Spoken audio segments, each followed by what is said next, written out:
बहुत से लोग सोचते हैं कि श्मशान सिर्फ डर और मौत की जगह है, लेकिन असली तांत्रिक साधना वहीं शुरू होती है जहां आम इंसान का साहस खत्म हो जाता है।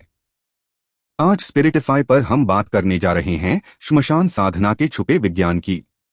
ये सिर्फ एक साधना नहीं, बल्कि आत्मा की सबसे गहरी यात्रा है, एक ऐसी यात्रा जिसमें साधक अपने डर, मोह और मृत्यु के रहस्य से आमने सामने होता है। इस वीडियो में आपको मिलेगा श्मशान साधना का इतिहास, उसकी असली विधि, वहां प्रकट होने वाली शक्तियां, साधना के फायदे नुकसान और ये भी कि कौन इसे कर सकता है और कौन नहीं।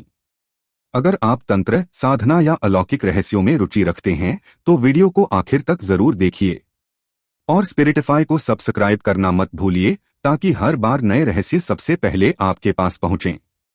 श्मशान, जहां हर तरफ सन्नाटा, राख, अधजले शव और हवा में तैरती अजीब सी गंध। यहां साधक को हर पल लगता है कि कोई अदृश्य शक्ति उसके आसपास है। यही डरावना माहौल साधक की सबसे बड़ी परीक्षा है। तंत्र परंपरा में श्मशान को साधना का सर्वोच्च स्थल माना गया है, क्योंकि यहां जीवन के सारे बंधन, जाति, धर्म, परिवार, मोह, सब कुछ राख में बदल जाता है। साधक सिर्फ अपने भीतर के डर और मृत्यु के साक्षात अनुभव से गुजरता है। यही कारण है कि अघोरी, तांत्रिक और शैव साधक श्मशान को अपनी साधना का सबसे पवित्र स्थान मानते हैं। श्मशान साधना का इतिहास हजारों साल पुराना है। अघोरी परंपरा, तांत्रिक साधना और शिवशक्ति उपासना में श्मशान का खास स्थान है। पुराने तांत्रिक ग्रंथों जैसे रुद्रयामल तंत्र, कालिका पुराण और महानिर्वाण तंत्र में श्मशान साधना का विस्तार से वर्णन मिलता है। इनमें लिखा है कि अमावस्या, पूर्णिमा, अष्टमी जैसी रातें श्मशान साधना के लिए सबसे खास होती हैं। ऐसी रातों में श्मशान का माहौल और भी रहस्यमय हो जाता है। साधक को हर पल लगता है कि कोई अदृश्य शक्ति उसके आसपास है। कई साधकों ने अनुभव किया है कि साधना के दौरान अचानक अजीब आवाजें, परछाइयां या ठंडी लहरें महसूस होती हैं। यही डरावना माहौल साधक की सबसे बड़ी परीक्षा है। अगर आपको ये बातें दिलचस्प लग रही हैं तो अभी एक लाइक जरूर कर दीजिए, क्योंकि आगे और भी गहरे राज खुलने वाले हैं। श्मशान साधना का असली विज्ञान यही है, अपने भीतर के डर, मोह और मृत्यु को जीतना। जब साधक श्मशान में बैठता है तो उसके मन में डर, बेचैनी और कई बार अजीब सी ऊर्जा महसूस होती है। यही डर उसकी चेतना को झकझोरता है और जब वो इसे पार कर लेता है तो उसे ऐसी शक्तियां मिलती हैं जिनकी कल्पना भी मुश्किल है। तंत्र शास्त्र कहता है कि जब तक इंसान अपने डर को नहीं जीतता तब तक वो किसी भी शक्ति का अधिकारी नहीं बन सकता। श्मशान साधना के कई प्रकार होते हैं: शव साधना, शिव या भैरव साधना और सामान्य श्मशान साधना। शव साधना में साधक ताजे शव के ऊपर या पास बैठकर साधना करता है। शिव या भैरव साधना में साधक भैरव या काली के मंत्रों से साधना करता है। सामान्य श्मशान साधना में सिर्फ श्मशान के वातावरण में साधना की जाती है। हर साधना का उद्देश्य अलग होता है, कोई सिद्धि चाहता है, कोई भयमुक्ति तो कोई आत्मज्ञान। अब बात करते हैं श्मशान साधना की असली विधि की। साधना की शुरुआत होती है सही मुहूर्त और स्थान के चुनाव से। सबसे शुभ समय है अमावस्या, पूर्णिमा, अष्टमी, चतुर्दशी, शनिवार या मंगलवार की रात। श्मशान जितना पुराना और निर्जन हो, साधना की शक्ति उतनी ही अधिक मानी जाती है। साधक को श्मशान में प्रवेश करते ही सबसे पहले गुरु, गणेश, बटुक, भैरव, योगिनी और श्मशान अधिपति का स्मरण और प्रणाम करना चाहिए। साधना की शुरुआत से पहले साधक अपने चारों ओर सुरक्षा का घेरा बनाता है। जल या अग्नि से एक रेखा खींची जाती है जिससे कोई भी प्रेत या बाधा साधना में विघ्न न डाल सके। साधना के लिए जरूरी सामग्री भी बहुत खास होती है: आसन, कुश, कंबल या मृगचर्म। शव, अगर शव साधना है, गंगाजल, लाल चंदन, सुगंधित तेल, भोग, मांस, मदिरा, मावा, त्रिशूल, कपाल, रुद्राक्ष, दीपक, अगरबत्ती, कपूर और रक्षा सूत्र। शव को स्नान करवाकर कपड़े से पोंछा जाता है, उस पर सुगंधित तेल और लाल चंदन लगाया जाता है। शव के पेट पर यंत्र बनाकर उसी पर बैठकर साधना की जाती है। अगर शव उपलब्ध न हो तो शवपीठ या मिट्टी की प्रतिमा का भी प्रयोग किया जा सकता है। स्पिरिटिफाई पर ऐसे गहरे रहस्यों के लिए लाइक और सब्सक्राइब जरूर करें ताकि आपकी साधना यात्रा कभी अधूरी न रहे। साधना की प्रक्रिया कुछ इस तरह होती है। श्मशान में प्रवेश कर गुरु और दिशाओं के दिक्पालों का आह्वान करें। सुरक्षा के लिए जल या अग्नि से घेरा बनाएं। आसन बिछाकर शव या शवपीठ पर बैठें। भोग अर्पित करें, मांस, मदिरा, मावा, काली, भैरव, योगिनी आदि शक्तियों का ध्यान करें। मुख्य मंत्र का जप शुरू करें। मंत्र की संख्या और विधि गुरु से जानें। साधना के दौरान अलौकिक संकेतों पर ध्यान दें, जैसे शव में हलचल, अजीब आवाजें या परछाइयां। साधना पूर्ण होते ही गुरु और शक्तियों को धन्यवाद दें और सुरक्षा घेरा तोड़कर श्मशान से बाहर आएं। श्मशान साधना में कई शक्तियां प्रकट होती हैं: काली, महाकाली, भैरव, 64 योगिनी, प्रेत, मसांग। काली साधक को अभय और सिद्धि देती हैं। भैरव साधक की रक्षा और मार्गदर्शन करते हैं। योगिनी साधक को अलौकिक शक्तियां देती हैं और प्रेत या मसान साधक की इच्छानुसार कार्य कर सकते हैं, लेकिन इनका नियंत्रण बेहद जोखिम भरा है। अब बात करते हैं श्मशान साधना के फायदे और नुकसान की। सही विधि से गुरु के मार्गदर्शन में की गई साधना से साधक को आत्मज्ञान, भयमुक्ति, सिद्धियां, इच्छापूर्ति और तांत्रिक शक्तियां मिल सकती हैं। मनोवैज्ञानिक और आध्यात्मिक विकास भी होता है। लेकिन अगर साधना गलत तरीके से की जाए या बिना गुरु के की जाए तो मानसिक असंतुलन, प्रेत बाधा, सामाजिक बहिष्कार या जीवन भर की बाधाएं आ सकती हैं। कई बार साधना के दौरान साधक को डरावने अनुभव होते हैं। अचानक सर्दी लगना, अजीब आवाजें, परछाइयां या शव में हलचल। गलत विधि या बिना गुरु के साधना करने पर पागलपन, मृत्यु या जीवन भर की बाधाएं भी आ सकती हैं। श्मशान साधना हर किसी के बस की बात नहीं है। साधना हमेशा गुरु के मार्गदर्शन में करनी चाहिए। मानसिक और शारीरिक रूप से कमजोर या जिनका मन अस्थिर हो, उन्हें यह साधना नहीं करनी चाहिए। गृहस्थ, विद्यार्थी या सामान्य व्यक्ति के लिए यह साधना निषिद्ध है। आधुनिक विज्ञान और मनोविज्ञान की नजर से देखें तो श्मशान साधना साधक को अपने डर, अंधकार और मृत्यु से सामना कराती है। मनोवैज्ञानिक रूप से यह साधना साधक को भयमुक्त बनाती है, उसकी चेतना को विस्तृत करती है और उसे अपने भीतर छुपे अंधकार से बाहर निकलने की शक्ति देती है। अगर आपको ये वीडियो पसंद आया हो तो स्पिरिटिफाई को सब्सक्राइब करें और लाइक जरूर करें, क्योंकि आगे भी हम ऐसे ही अलौकिक और रहस्यमयी विषयों पर आपके लिए वीडियो लाते रहेंगे। स्पिरिटिफाई, जहां हर रहस्य खुलता है। श्मशान साधना की असली प्रक्रिया रात के सन्नाटे में शुरू होती है, जब चारों तरफ सिर्फ राख, अधजले शव और एक अजीब सी ठंडक होती है। साधक को सबसे पहले अपने मन और शरीर को पूरी तरह शुद्ध करना होता है।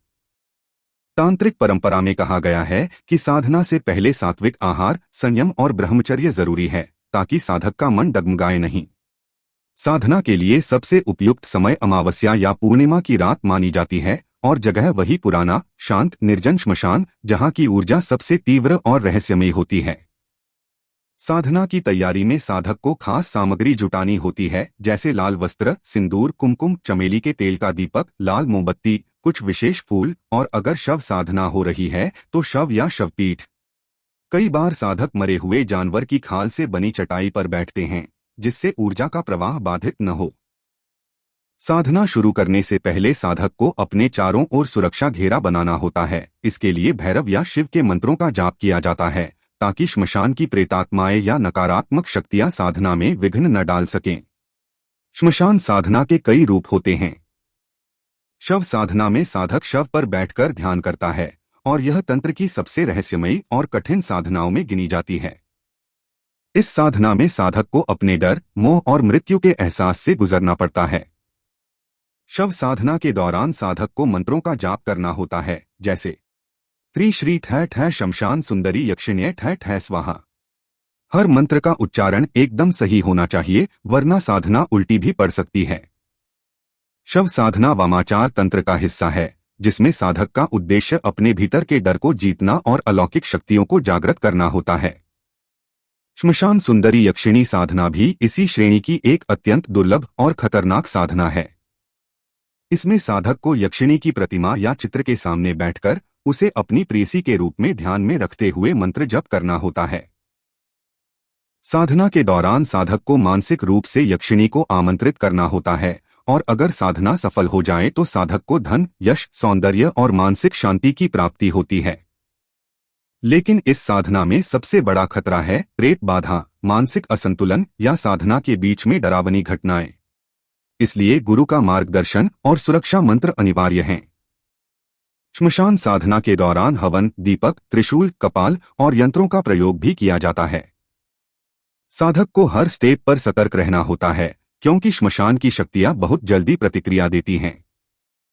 कई बार साधना के दौरान साधक को अजीब आवाजें, परछाइयां या अचानक सर्दी महसूस होती है, जो इस बात का संकेत है कि साधना का असर होना शुरू हो गया है। याद रखिए, श्मशान साधना में अनुशासन, शुद्धता और संयम सबसे जरूरी हैं। साधना के दौरान कोई भी अनुचित इच्छा या नकारात्मक भावना साधक के लिए घातक साबित हो सकती है। मंत्रों का उच्चारण गलत हुआ या साधना में कोई चूक हुई तो साधक को मानसिक, शारीरिक या आध्यात्मिक नुकसान भी हो सकता है। इसीलिए तांत्रिक ग्रंथों में बार बार चेतावनी दी गई है कि श्मशान साधना हमेशा गुरु के मार्गदर्शन में ही करें। स्पिरिटिफाई पर हम आपको ऐसे ही गहरे और रहस्यमयी विषयों की असली जानकारी देते रहेंगे। अगर ये जानकारी आपको रोमांचक लग रही है तो लाइक और सब्सक्राइब जरूर करें, क्योंकि अगले हिस्से में हम जानेंगे श्मशान साधना के फायदे, नुकसान और कौन कर सकता है या किसे इससे दूर रहना चाहिए। श्मशान साधना के इस तीसरे और सबसे अहम हिस्से में अब बात करेंगे कि आखिर ये साधना साधक को क्या देती है, इसमें कितने बड़े खतरे छिपे हैं, कौन इसे कर सकता है और किसे इससे दूर रहना चाहिए। साथ ही जानेंगे कि श्मशान साधना के दौरान किन बातों का ध्यान रखना जरूरी है और ये साधना जीवन में क्या बदलाव ला सकती है। श्मशान साधना का सबसे बड़ा लाभ यही है कि साधक अपने भीतर के डर, मोह और मृत्यु के रहस्य को जीतना सीख जाता है। अगर साधना सही तरीके से, गुरु के मार्गदर्शन में और पूरी निष्ठा से की जाए तो साधक को धन, यश, मानसिक शांति, अलौकिक शक्तियां और इच्छापूर्ति जैसी सिद्धियां प्राप्त हो सकती हैं। शव साधना या श्मशान सुंदरी यक्षिणी साधना जैसी दुर्लभ साधनाएं करने वाले साधकों का दावा है कि अगर साधना सफल हो जाए तो साधक को ऐसी शक्तियां मिलती हैं जिससे वह अपनी इच्छाओं को पूरा कर सकता है, और कई बार तो साधक को दिव्य दर्शन या अलौकिक अनुभव भी होते हैं। लेकिन श्मशान साधना जितनी रहस्यमयी और शक्तिशाली है, उतनी ही खतरनाक भी है। सबसे बड़ा खतरा है मानसिक असंतुलन, प्रेत बाधा, डरावने दृश्य या साधना के दौरान साधक का पागल हो जाना। अगर मंत्रों का उच्चारण गलत हो जाए या साधना के बीच में साधक डर गया तो साधना उल्टी भी पड़ सकती है। कई बार साधना के दौरान साधक को अजीब आवाजें, परछाइयां या शव में हलचल महसूस होती है। अगर साधक का मन डगमगा गया तो उसे गंभीर मानसिक या शारीरिक नुकसान भी हो सकता है। तांत्रिक ग्रंथों और अनुभवी साधकों की राय है कि बिना गुरु के मार्गदर्शन के या सिर्फ जिज्ञासा में यह साधना करना खुद के जीवन के लिए बड़ा खतरा है। श्मशान साधना में सबसे जरूरी है गुरु का मार्गदर्शन, मंत्रों का शुद्ध उच्चारण और साधना के दौरान पूरी मानसिक और शारीरिक शुद्धता। साधना के समय ब्रह्मचर्य, संयम और सात्विक आहार का पालन जरूरी है। साधक को हर तरह की अनुचित इच्छा, स्वार्थ या तामसिक विचारों से बचना चाहिए, क्योंकि श्मशान की शक्तियां बेहद संवेदनशील और तुरंत प्रतिक्रिया देने वाली होती हैं। साधना के दौरान सुरक्षा घेरा बनाना, भैरव या शिव के मंत्रों का जाप करना और हर स्टेप पर सतर्क रहना जरूरी है, ताकि प्रेतात्माएं या नकारात्मक शक्तियां साधना में विघ्न न डाल सकें। अब सवाल आता है, कौन कर सकता है श्मशान साधना? यह साधना सिर्फ उन्हीं के लिए है जिनका मन और शरीर पूरी तरह संयमित और दृढ़ है और जिनके पास योग्य गुरु का मार्गदर्शन है। मानसिक रूप से अस्थिर, कमजोर या सामान्य जिज्ञासा रखने वाले लोगों के लिए यह साधना बिल्कुल भी उपयुक्त नहीं है। गृहस्थ, विद्यार्थी या सामान्य व्यक्ति के लिए यह साधना निषिद्ध मानी गई है, क्योंकि इसमें जोखिम बहुत ज्यादा है। साधना के दौरान और बाद में हमेशा गुरु का आशीर्वाद लेना, साधना की गोपनीयता बनाए रखना और साधना के बाद शुद्ध स्नान, दान और देवी देवताओं का धन्यवाद करना जरूरी है। अगर साधना सफल हो जाए तो साधक के जीवन में बड़ा बदलाव आ सकता है। वो भयमुक्त, आत्मविश्वासी और मानसिक रूप से बहुत मजबूत हो जाता है।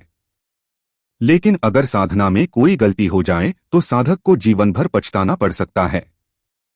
आधुनिक मनोविज्ञान भी मानता है कि श्मशान साधना जैसी कठिन साधनाएं साधक को अपने सबसे बड़े डर से लड़ना सिखाती हैं, उसकी चेतना को विस्तार देती हैं और उसे मानसिक रूप से बहुत मजबूत बना देती हैं।